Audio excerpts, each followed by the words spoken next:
we got cut off on the last one. So I'm not real sure where you guys left off at. But I had got like a pop-up thing on my phone. Probably should use that $900 camera, but whatever. But anyway, so in the story, the mother dresses him in his older brother's clothing. He rolls around in some stuff to make him feel rough, so he can feel rough like his older brother, so he can, you know, feel like his older brother, I guess.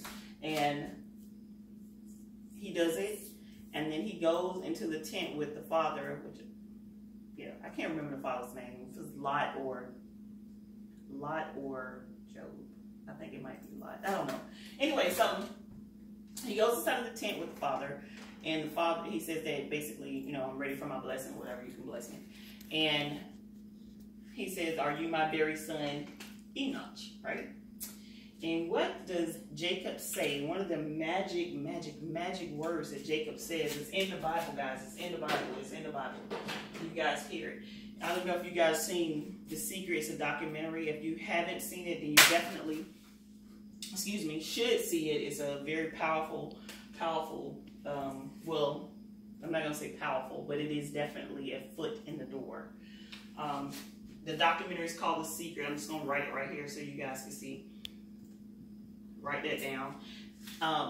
The Secret, and then it's also, you probably heard this around a couple of times, is the, what's the word I'm looking for, Cynthia?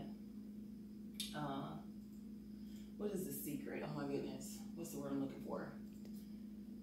Manifestation. So when you're trying to manifest things, or, dang, I can't think of a word. Anyway, it'll come to me in a minute. Anyway, so The Secret is a great place for you to start.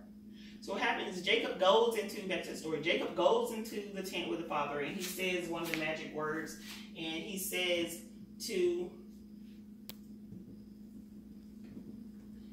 the father asks him, are you my very son Enoch? And Jacob says the magic word, which is in the Bible. It is, I am. Okay? He says, I am. And what the father says to him next is extremely powerful, right? He says, come close to me, son. Let me feel you. Okay? He wants to see if he feels like the one that is to receive the blessing. Again, I know a lot of you some people might be upset with me and say, no, that's not what that means. Well, I've studied the Bible, and not only have I studied the Bible, I've studied the esoteric meanings behind the Bible as far as symbology. I don't know if you guys heard of this or not, but there's a lot of what they call, I don't know, Bible code, I guess. So I've studied a great deal of it. So this may or may not make sense to you. Either way it goes, I'm just telling you what works for me. And I'm telling you what has worked for me. And I'm just telling you the esoteric meaning behind the symbology or symbolics in the Bible, okay? So he says, come close to me, son, let me feel you. So he feels him, and he feels like the older son, Enoch, right? So he gives him the blessing. Why? Because he said, I am. And he felt like the one to receive the blessing. Now let me explain to you the esoteric meaning behind this story. Now, symbolically, Enoch is you, Jacob is you.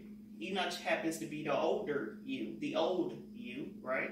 And Jacob just happened to be the new you who is seeking a blessing, right? Something that you desire. You desire something and you're asking the Father to bless you with it. The mother happens to be your subjective self. And what is your subjective self? Your subjective self is actually the one that gives you the feeling, or your subconscious mind, which puts you in the feeling of being the one that deserves the blessing, right? And what happens is when you mix that thought of the blessing that you're requesting, and you mix the thought with the feeling, that blessing becomes one. Let thine eye become one, right? One. And when it becomes one, you mix a thought with the feeling, push that out into manifestation, and you manifest what it is that you desire. Okay? Now, let me explain this to you another way. Look at me real quick. When you have a thought, whatever it is that you desire, I don't want to plant any seeds. You have a thought, and then you mix it with that gut feeling. Imagine this. A thought with a feeling, and you make that one. Where does God reside? God, when you bring in one, they say God is in your heart, right? You make it one. You bring them two together, that gut feeling with that thought. You bring it one, make it one, and you push that blessing out into fruition, right? So that's how that works. But like I was saying before, how do you feel like the one that deserves the blessing? That's the hard part. Well, for some of us, it's the hard part. It was a hard part for me. That's all I'm saying. It's a hard part for me. But what I found was that when you use visualization, so when you're praying or meditating, you visualize yourself doing the thing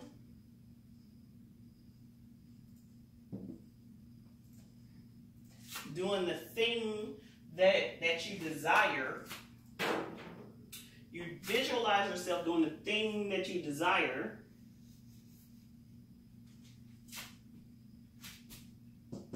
The feeling just comes naturally. Because now you see yourself